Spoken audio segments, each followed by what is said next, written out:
तो मतलब आज के इस नई गहन चर्चा में हम एक बार फिर कुछ ऐसे अनछुए पहलुओं पर बात करने वाले हैं जो जो अक्सर हमारे आसपास ही होते हैं। बिल्कुल। और आज का हमारा जो स्रोत है वो बहुत ही खास है। हाँ, आज हमारे पास आशीष गुप्ता का लिखा एक बहुत ही मार्मिक और मतलब एक बेहद व्यक्तिगत लेख है। इसका शीर्षक है the Ayodhya connection, seeking belonging and meaningful community, जो कि अपने आप में एक बहुत ही गहरा शीर्षक है। बिल्कुल। और सतह पर देखने पर अगर आप इसे सरसरी तौर पर पढ़ें तो ये लखनऊ में रहने वाले एक अकेले इंसान की कहानी लगती है। लेकिन अगर हम थोड़ी गहराई में उतरें तो ये आधुनिक समाज के उस खोखलेपन की मतलब पूरी तरह से चीर फाड़ कर देता है, जहाँ एक इंसान एक एक गुमशुदा बच्चे को तो गोद ले लेता है, हाँ, यस, लेकिन अपने ही पड़ोसियों से बात नहीं कर पाता।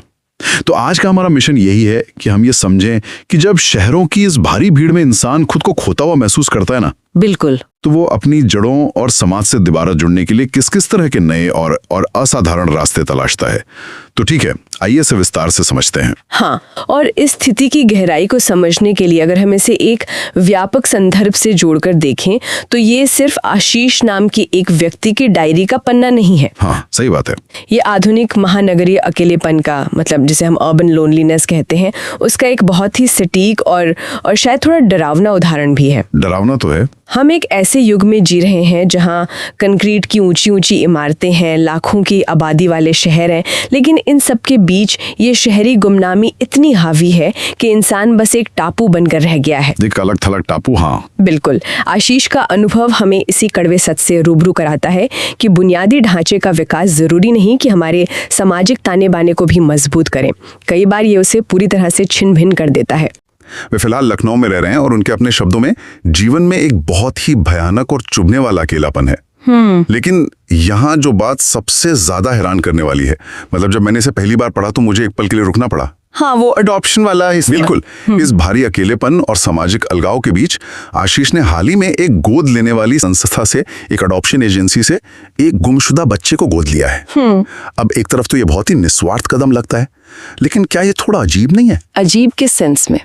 मतलब यहाँ एक सवाल ये भी उठता है कि जो इंसान खुद भावनात्मक रूप से इतना टूट चुका है, क्या वो एक बच्चे को वो स्थिरता दे पाएगा? ये कदम साहसिक तो है, लेकिन क्या ये थोड़ा जोखिम भरा नहीं लगता? देखिए, जोखिम तो है, लेकिन इसे इस नजरिए से भी देखा जा सकता है कि ये कदम इंसान की सबसे आदिम और गहरी मनोवैज्ञानिक जरूरत का प्रकटीकरण है। जुड़ने की जरूरत। बिल्कुल। यहाँ जो बात सबसे दिलचस्प है वो ये है कि एक गुमशुदा बच्चे को गोद लेना, एक ऐसा बच्चा जिसकी अपनी जड़ें कट चुकी हैं, जो इस दुनिया में पूरी तरह से अकेला है। हाँ। और उसे एक ऐसे व्यक्ति द्वारा अपनाया जाना जो खुद शहर की भीड़ में अपनी जड़ें तलाश रहा है, ये कोई साधारण घटना नहीं है। ये तो है। ये दो खोए हुए अस्तित्वों का आपस में मिलकर एक नई दुनिया गढ़ने का प्रयास है। जब इंसान के पास टिकने के लिए कोई मजबूत आधार नहीं होता तो वो अक्सर किसी और का आधार बनकर खुद को बचाता है। मतलब किसी और की देखभाल करके। हाँ, देखभाल करना, किसी की जिम्मेदारी उठाना, ये हमारे जीवन को एक दिशा और अर्थ देता है।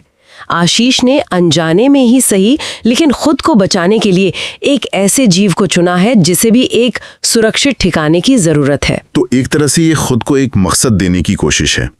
और ये बात और भी ज्यादा मायने इसलिए रखती है क्योंकि आशीष की जो अपनी पारिवारिक स्थिति है वो बेहद जटिल है। लेख में ये बहुत स्पष्ट किया गया है कि उनके माता पिता और भाई बहन उनके संपर्क में बिल्कुल नहीं हैं। ये बहुत ही दुखद पहलू है। बिल्कुल।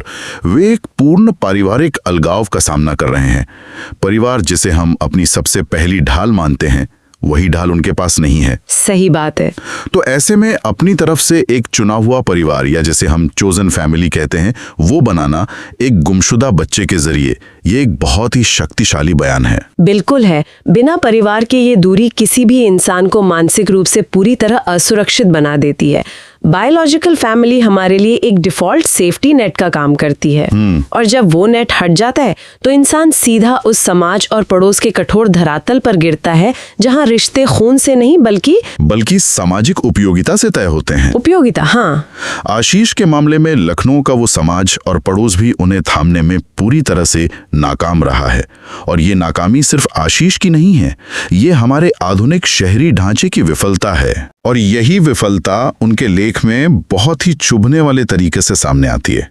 उन्होंने समझाया है कि आखिर लखनऊ में उन्हें लोगों से मतलब पड़ोसियों से घुलने मिलने में इतनी परेशानी क्यों हो रही है।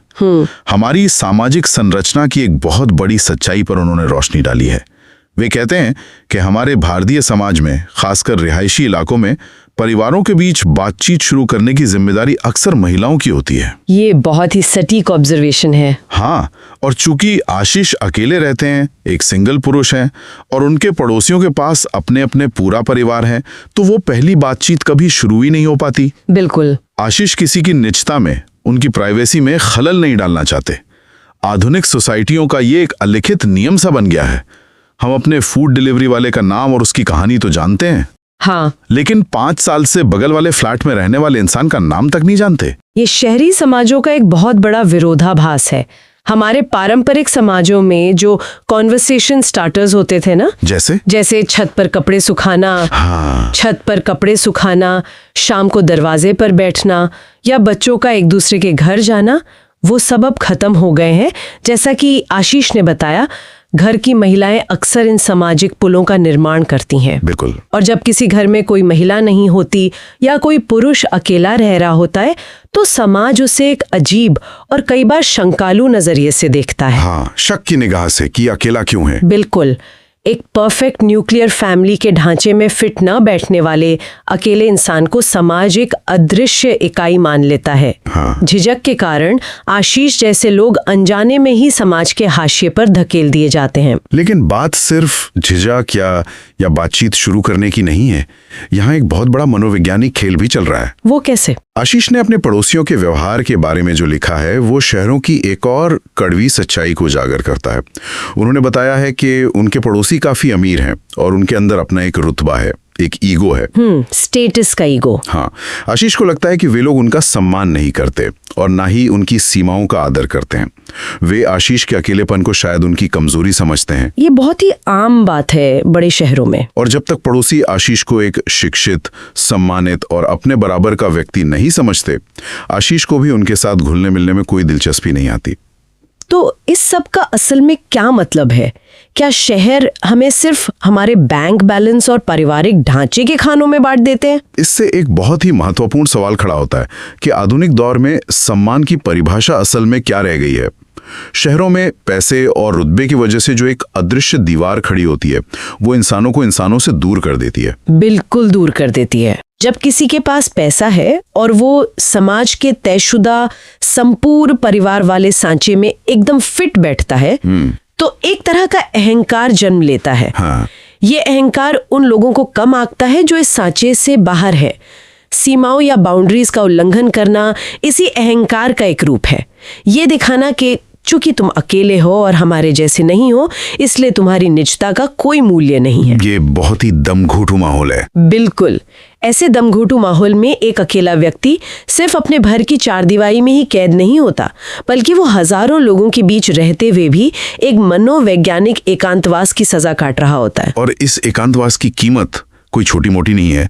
जब हम आशीष के मानसिक स्वास्थ्य और उनके पेशेवर जीवन पर इस अकेलेपन के प्रभाव को देखते हैं, तो स्थिति की गंभीरता का असली अंदाजा होता है। हाँ, उन्होंने इसके बारे में काफी खुलकर लिखा है। बिल्कुल।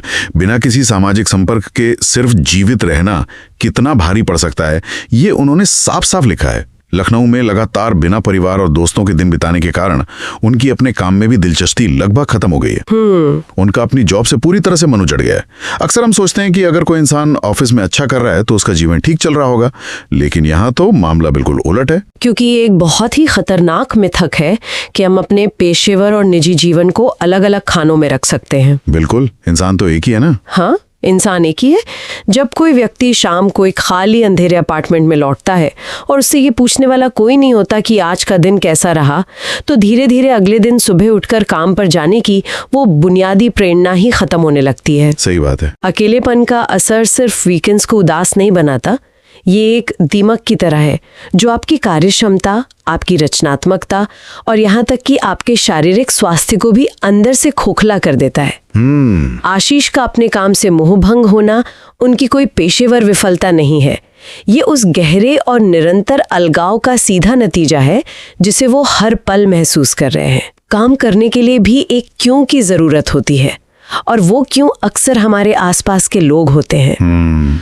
ये सच में झकझोर देने वाला है, लेकिन यहाँ पर बात बहुत ही रोचक हो जाती है। अच्छा? हाँ, क्योंकि इस पूरी कहानी में सिर्फ निराशा नहीं है।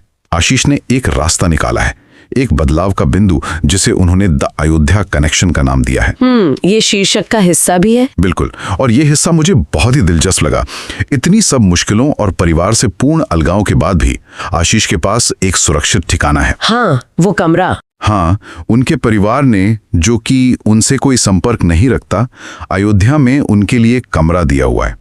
एक ऐसा कमरा जहां आशीष जब चाहें आ जा सकते हैं और रह सकते हैं। ये बहुत ही अजीब और विरोधाभासी स्थिति है ना। मतलब रिश्तों में संवादहीनता है, कोई बातचीत नहीं है, लेकिन फिर भी एक भौतिक जगह उनके लिए सुरक्षित रखी गई है। मानवीय रिश्तों की ये जटिलता ही इस कहानी को इतना वास्तविक बनाती है। सही कहा। कई बार परिवार मौखिक रूप से दूर हो जाते हैं, लेकिन पूरी तरह से दरवाजे बंद नहीं कर पाते हैं। वो अयोध्या का कमरा सिर्फ ईंट और सीमेंट का ढांचा नहीं है, वो एक प्रतीकात्मक गर्भनाल है जो आशीष को उनकी जड़ों से अभी भी बांधे हुए हैं। जब पूरी दुनिया अजनबी लगने लगती है, तो इंसान एक ऐसी जगह खोजता है जहां उसे खुद को साबित न करना पड़े। और स्रोत के अनुसार आशीष मानते हैं कि लखनऊ जैसे महानगर के विपरीत अयोध्या के लोगों के साथ आसानी से घुला मिला जा सकता है। बिल्कुल, उन्होंने स्पष्ट रूप से लखनऊ और अयोध्या के बीच इस अंतर को महसूस किया है। लेकिन ये अंतर सिर्फ दो शहरों के बीच का नहीं है ना? नहीं, ये उससे कहीं बड़ा है। ये महानगर बनाम छोटे शहर, या यूं कहें कि शहर बनाम जड़ों का अंतर है। लखनऊ में उन्हें अजनबीपन और अहंकार का सामना करना पड़ा, लेकिन अयोध्या में उन्हें लगता है कि वे समाज का हिस्सा बन सकते हैं। क्योंकि बड़े शहरों में, जैसे कि लखनऊ का आशीष का अनुभव रहा, रिश्ते अक्सर लेन देन वाले या ट्रांजैक्शनल होते हैं। हाँ, वहाँ प्राइवेसी, स्टेटस और बाउंड्रीज को इतनी ज्यादा तवज्जो दी जाती है कि लोग एक दूसरे से कट जाते हैं। लेकिन अयोध्या जैसी जगह, जो आशीष का मूल निवास है, वहाँ का सामाजिक ताना बाना बहुत सघन और अलग तरह का होता है। बिल्कुल। वहाँ लोग एक दूसरे को उनके बैंक बैलेंस या कॉर्पोरेट ओहदे से नहीं आंकते। वहाँ पहचान इस बात से होती है कि आप किस परिवार से हैं, आपके पुराने दोस्त कौन हैं। आशीष इसी रिलेशनल आइडेंटिटी की तलाश कर रहे हैं। बड़े शहर आपको एक करियर दे सकते हैं, लेकिन एक छोटा शहर या आपका गृहनगर आपको एक पहचान देता है, जहां आपकी उपस्थिति मात्र ही काफी होती है। और आशीष ने इस पहचान को वापस पाने के लिए एक बहुत ही सक्रिय और व्यवहारिक कदम उठाया है। वे सिर्फ अपने कमरे में बैठकर अपने अकेलेपन का शोक नहीं मना रहे हैं। हाँ, उन्होंने एक्शन लिया है। बिल्कुल, उन्होंने फैसला किया है कि वो होली मनाने के लिए अपने गृहनगर अयोध्या आ गए हैं। अब होली का चुनाव भी बहुत खास है। ये रंगों का, दूरियां मिटाने का और पुराने गिले शिकवे भुलाने का त्योहार है। सही बात है। और उनका उद्देश्य सिर्फ त्योहार मनाना नहीं है, वे अपने कुछ खोए हुए संपर्क को, यानी पुराने दोस्तों और परिचितों को दोबारा खोजने आए हैं। वे खुद लिखते हैं कि उनका ये सब करने का उद्देश्य ये है ताकि वे इस बड़ी दुनिया में कहीं खो ना जाएं। इस बड़ी दुनिया में कहीं खो जाने का डर, ये एक बहुत ही गहरा अस्तित्वगत डर है। Existential crisis. बिल्कुल, जब कोई आपके होने या ना होने पर ध्यान नहीं देता, तो आपको लगने लगता है कि आपका वजूद ही मिट रहा है। होली एक ऐसा सामाजिक अवसर है जहां समाज खुद आपको इजाजत देता है कि आप अपनी चार दीवारी से बाहर आएं और लोगों से मिलें। हाँ, कोई आपको अजीब नजर से नहीं देखेगा। बिल्कुल, ये एक ऐसा समय है जब पुरानी दूरियों को पाटना सबसे आसान होता है। आशीष का ये सोचना कि भविष्य में जब भी वो अयोध्या आएंगे तो उनके पास समय बिताने के लिए दोस्त और परिचित होंगे, ये उनके जीवन को फिर से पटरी पर लाने की एक बहुत ही सचेत कोशिश है। मनोवैज्ञानिक भाषा में कहें तो वे भविष्य के लिए अपना इमोशनल बैंक बैलेंस बना रहे हैं। वे जानते हैं कि जब लखनऊ का अकेलापन उन्हें तोड़ेगा तो अयोध्या के ये संपर्क उन्हें वापस जोड़ेंगे। इमोशनल बैंक बैलेंस, ये इस पूरी कवायद को समझने का एक बहुत ही बेहतरीन नजरिया है, क्योंकि दिन के अंत में हमें पैसों से ज्यादा इसी भावनात्मक जमा पूंजी की जरूरत होती है। बिल्कुल। अपने लेख के अंत में आशीष सिर्फ अपनी व्यथा नहीं बताते, बल्कि वो एक खुली गुजारिश भी करते हैं। वे एक समाधान और एक कम्युनिटी की तलाश कर रहे हैं। वे स्पष्ट रूप से सुझाव मांग रहे हैं कि इस दुनिया में फिर से जीवंत यानी लिवली कैसे महसूस किया जाए। वे जानना चाहते हैं कि उस खोई हुई खुशी को वापस कैसे लाया जाए। और गौर करने वाली बात यह है कि उनका अंतिम लक्ष्य कितना सरल और बुनियादी है। हाँ, कोई बहुत बड़ी डिमांड नहीं है। वे कोई बहुत बड़ी कामयाबी, पद या असीमित पैसा नहीं मांग रहे हैं। वे बस अपना स्वास्थ्य ठीक रखना चाहते हैं, अपने काम में दोबारा रुचि पैदा करना चाहते हैं, और सबसे महत्वपूर्ण बात, वे अपने आसपास के लोगों के साथ सम्मान पूर्वक एक सार्थक और खुशहाल जीवन जीना चाहते हैं। वे सिर्फ इतना चाहते हैं कि समाज उन्हें इज्जत दे और वे समाज का एक सक्रिय हिस्सा बन सके। ये कोई अनोखी या असाधारण मांग नहीं है, ये एक गरिमापूर्ण मानव जीवन की सबसे बुनियादी जरूरत है। सही कहा। एक ऐसा समुदाय होना जहां आपकी परवाह की जाए, ये हमारे डीएनए में रची बसी एक आवश्यकता है। और जब हम आशीष की इस गुजारिश को पढ़ते हैं तो ये कहीं ना कहीं एक आईने की तरह काम करती है। दिन भर की भागदौड़, ऑफिस के तनाव और सोशल मीडिया की इस कृत्रिम दुनिया के बाद अक्सर यह सोचने पर मजबूर होना पड़ता है कि क्या हम सभी अपने जीवन में किसी ऐसी ही सार्थक कम्युनिटी की तलाश में नहीं हैं?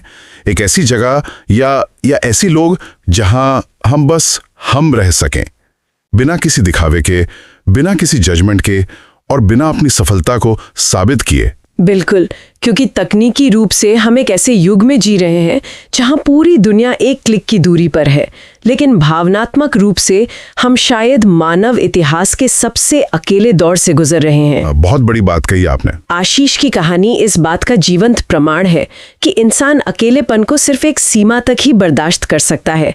उसके बाद उसकी आत्मा उसके खिलाफ विद्रोह करने लगती है, और वो विद्रोह किसी भी रूप में सामने आ सकता है, चाहे वो डिप्रेशन हो, काम से पूरी तरह ऊब जाना हो, या फिर एक गुमशुदा बच्चे को गोद लेकर बिल्कुल शून्य से एक नया परिवार शुरू करने का अकल्पनीय फैसला हो। बिल्कुल।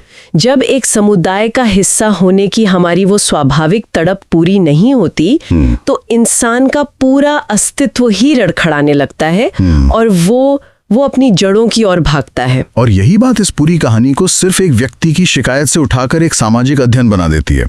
तो अगर हम आज की इस पूरी गहन चर्चा का सार निकालें तो हम देखते हैं कि ये लेख सिर्फ अकेलेपन के सामने घुटने टेकने की कहानी नहीं है। बिल्कुल नहीं, ये उससे कहीं बढ़कर है। हाँ, ये समाधान खोजने का एक बेहद सक्रिय, साहसिक और कई मायनों में विद्रोही प्रयास है। बिल्कुल। लखनऊ की भीड़ में खुद को पूरी तरह से अलग थलग पाकर हार मान लेने के बजाय आशीष ने 2 बहुत बड़े कदम उठाए। पहला, एक गुमशुदा बच्चे को गोद लेना, जो कि अपने आप में एक नई दुनिया बसाने की हिम्मत है, और दूसरा, अपनी जड़ों यानी अयोध्या की ओर वापस लौटने का साहसिक फैसला करना। उन्होंने अपनी समस्या को सिर्फ पहचाना ही नहीं, बल्कि वो उसे सुलझाने के लिए जमीनी स्तर पर प्रयास कर रहे हैं। और इस यात्रा से जो सबसे बड़ी सीख मिलती है वो ये है कि जब आपके आसपास का माहौल आपके अनुकूल न हो, जब आपके पड़ोसी आपके अस्तित्व को ही नकार रहे हो और शहर आपको निगलने की कोशिश कर रहा हो, तब भी आपके पास हमेशा ये विकल्प होता है कि आप अपने लिए खुशी और अपनेपन की जगह खुद तलाशें या खुद बनाएं। आशीष ने ये साबित किया है कि कमजोर पड़ने या अकेले होने का मतलब हार जाना नहीं होता, बल्कि अपनी ताकत को किसी नई दिशा में खोजना होता है। बिल्कुल। उनका अयोध्या जाना और पुराने संपर्कों को खोजना ये बताता है कि पुराने और खोए हुए रिश्तों में भी फिर से जान फूंकी जा सकती है, बशर्ते आप उसके लिए पहला कदम उठाने को तैयार हों। एक बहुत ही सकारात्मक और प्रेरणादायक नजरिया है ये। और अब जब हम आज की इस गहन चर्चा के बिल्कुल अंत में आ गए हैं, तो इस पूरी कहानी और आशीष के सफर से एक बहुत ही गहरा विचार उभर कर आता है। ये एक ऐसा विचार है जिसे सुनने वालों के लिए एक सोचने वाली बात के तौर पर छोड़ा जा सकता है। वो विचार ये है कि जब हमारे अपने शहर, वो जगह जहां हम सालों से रह रहे हैं, हमारे आसपास रहने वाले पड़ोसी और यहाँ तक कि हमारा अपना जैविक परिवार भी हमसे दूर हो जाता है या कट जाता है, तो हमारी असली पहचान कहाँ बसती है? बिल्कुल, कि हमारी पहचान उन जगहों से तय होती है जहां हम हर दिन अपना जीवन बिताते हैं, जहां हम काम करते हैं और टैक्स भरते हैं, जैसे कि आशीष के लिए लखनऊ। या फिर हमारी पहचान उन जगहों से तय होती है जहां हमें बिना किसी शर्त के स्वीकार किया जाता है, जैसे कि अयोध्या का वो एक खाली कमरा जो भले ही छोटा हो, लेकिन जहां हमेशा उनके लिए एक दरवाजा खुला रहता है। और और उससे भी बड़ा और शायद थोड़ा उकसाने वाला सवाल ये है कि क्या सच्चा अपनापन सिर्फ किसी भौगोलिक स्थान को, किसी शहर या पिन कोड को बदलने से मिल जाता है, सोचने वाली बात है। या फिर ये पूरी तरह से इस बात पर निर्भर करता है कि हम दूसरों के साथ कैसे जुड़ते हैं। क्या भारी अकेलेपन के बीच एक गुमशुदा बच्चे को अपनाना और पुराने दोस्तों से मिलने के लिए होली के बहाने घर जाना, क्या ये सब ये साबित नहीं करता कि अपनापन या बिलोंगिंग कोई जगह नहीं है, बल्कि ये एक निरंतर की जाने वाली क्रिया है, एक कोशिश है जो हमें खुद करनी पड़ती है। क्या घर वो है जहां हम रहते हैं या घर वो है जहां हम किसी से जुड़ते हैं? ये सच में झकझोरने वाला विचार है। आशीष की यह यात्रा भी जारी है और शायद अपनेपन की इस अंतहीन तलाश में हम सबकी यात्रा भी इसी तरह अनवरत चलती रहती है। बिल्कुल। हम इसे गहरे विचार के साथ आज की इस गहन चर्चा को यहीं विराम देते हैं। उम्मीद है कि ये चर्चा इस पूरे विषय को देखने का एक नया और स्पष्ट नजरिया प्रदान करेगी। सुनने और इस विचार विमर्श का हिस्सा बनने के लिए धन्यवाद।